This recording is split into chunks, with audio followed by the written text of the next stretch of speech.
down for what? Turn down for what?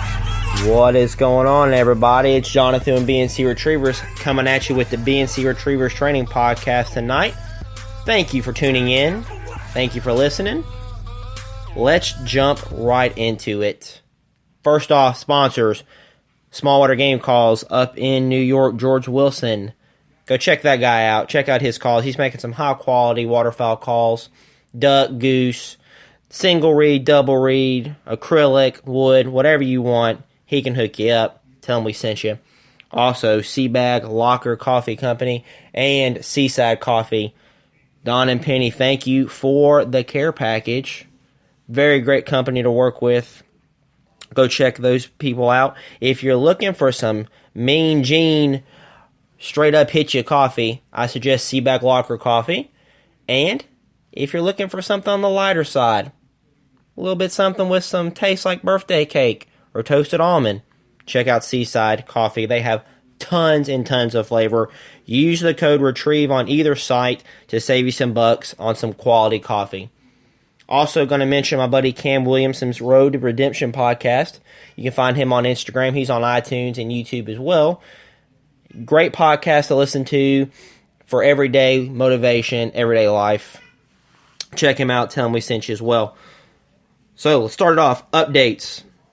Got big podcasts coming up. Some big guests coming up. So I took my computer down to a buddy of mine named Adam Lamb, and he's going to be working on the computer. My charging port broke, so I'm going to get that up and running this week. That way we can get a little bit better quality and some actual video, kind of like the other podcasters do. So that's in the works. But we do have some podcasters, podcast guests lined up, and we will be doing that over the course of the summer. But back to, for right now, this is what we got. So thank you again for tuning in and support. Bear with us. Hang in there with us. We're gonna have the high dollar set up one day soon, hopefully, Lord willing. But anyway, let's jump into it. Got a message from a gentleman earlier today on, some general puppy questions, and I wanted to, this inspired me to talk about what I like to call the time you'll never get back. Now, for one, you're never going to get back your past. You're never going to get, the time wasted. However, when it comes to dogs, the first 6 months are critical. I cannot stress that enough. First 6 months, critical, and I'll tell you why. This is when your dog, your puppy, I'm not going to call him a dog, your puppy is the most, quote-unquote, open-minded and ready to absorb knowledge. His brain at this moment is a sponge, and he's ready to soak up some knowledge. And after 6 months, you can always teach your dog new tricks. I'm not saying that, but you need to lay the foundation in the first 6 months, and I'm going to talk about how to do that tonight. So you get your puppy, boom, you're home. For one, which this will lead into a future podcast, you need to take your dog to the vet. That's the first thing. Make sure your puppy is healthy. Start getting your shots going. We talked about that in the first podcast about how expensive that can be, but it's worth it. Get your puppy vaccinated and get him on a regular routine with seeing the veterinarian to track his growth, his weight, and stuff like that. Second off, once you started that, you need to start taking your dog out and about. Socialization. If you've been around gun dogs and retrievers, you will know that socialization, you've heard the word socialize 100 times, and that's because it's so important. I heard somebody say that you should take your dog should meet X amount of new people a day and go X amount of new places a week. And I couldn't agree more. Now, there's no magic number. There's not, and it's going to depend on your schedule and what you've got going on in your day-to-day lives. But I highly recommend your dog meeting new people as much as you can. Let them pet on them, let them play with them, let them feed them. I know some people carry around a little bag of food and they'll let other people feed their dog. And make sure they go new places. Now, whether that be a trip to the woods or a trip to PetSmart, that's up in there on you. I heard this from somebody, don't know how true it is, and I'm going to bring it up in the veterinarian podcast coming up, but they say with young puppies not to take them to places like PetSmart or Rural King or something like that, where a lot of other dogs are, because other dogs can carry disease, and your young puppy isn't fully vaccinated until, I think it's 4 or 5 months. They're not fully vaccinated.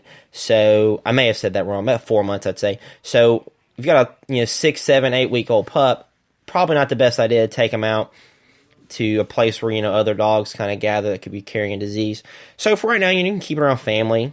Take it around, take it to the boat, take it to the woods, take it to the duck blind. You can find places to go, even if it's in your to your neighbor's house, to your family's house. You can find places, but that's important. And why socialization is important is because that's setting your dog up to the new world. He's a puppy, he's a baby, he doesn't know the world. And if you don't socialize a dog, you're gonna have a dog later in life that's scared. That's going to be kind of skittish and stuff like that, and you don't really want that. You want a dog that's open, because you're going to be hunting with different people. You're going to be hunting in different scenarios, different environments, and you want your dog to feel comfortable in those. And another thing that does is it builds trust between you and your puppy. If your puppy goes out with you and he meets new people or goes new places and he comes back with you safely, that's going to build trust, and that trust is going to be there. It's going to be there as a foundation for training, for sending out like blind retrieves and stuff like that. So you need to build that trust early on.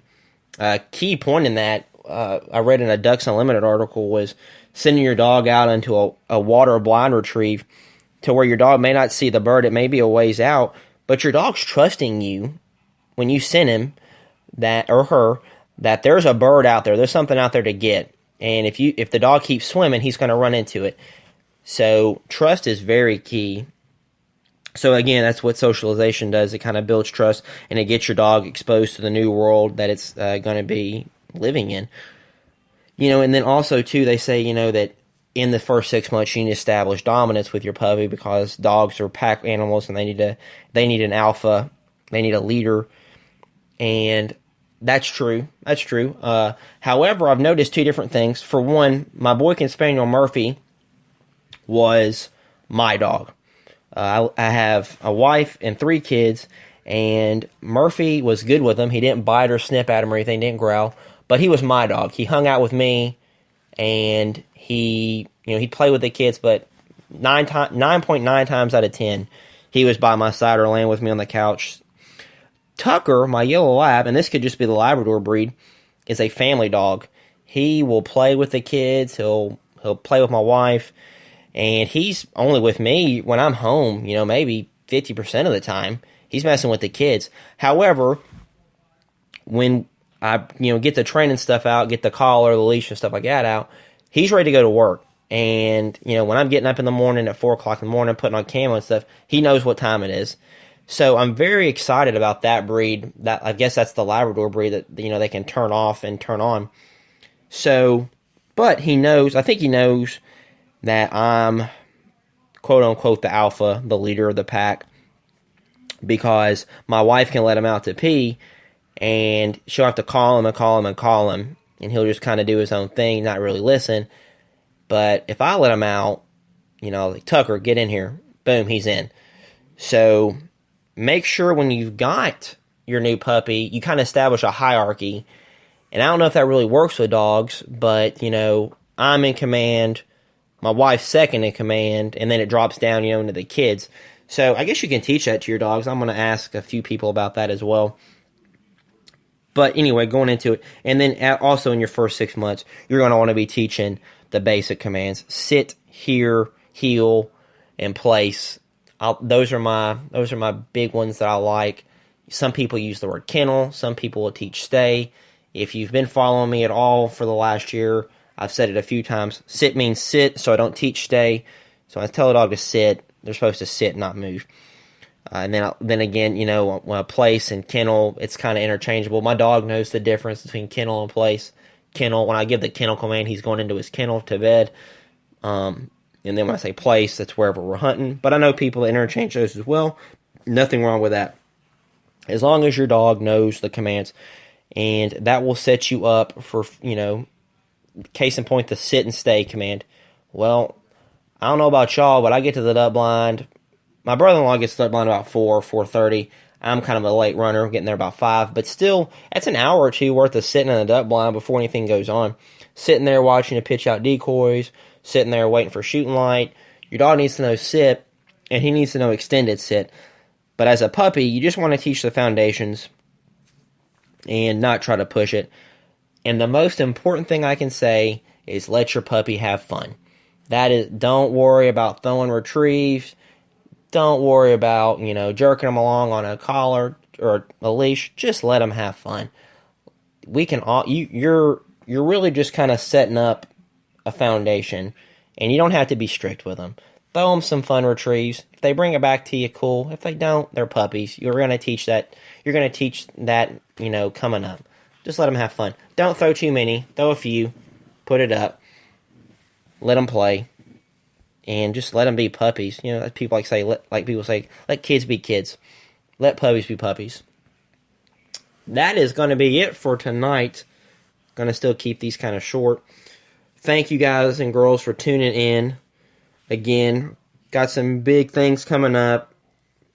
First off, starting out with getting my computer fixed this week, and then from there, I'm hoping to springboard off and get into it really well. Thank y'all for listening. Y'all have a good rest of your evening, good rest of your week. We'll be back at you hopefully later this week with another podcast. Thanks, guys.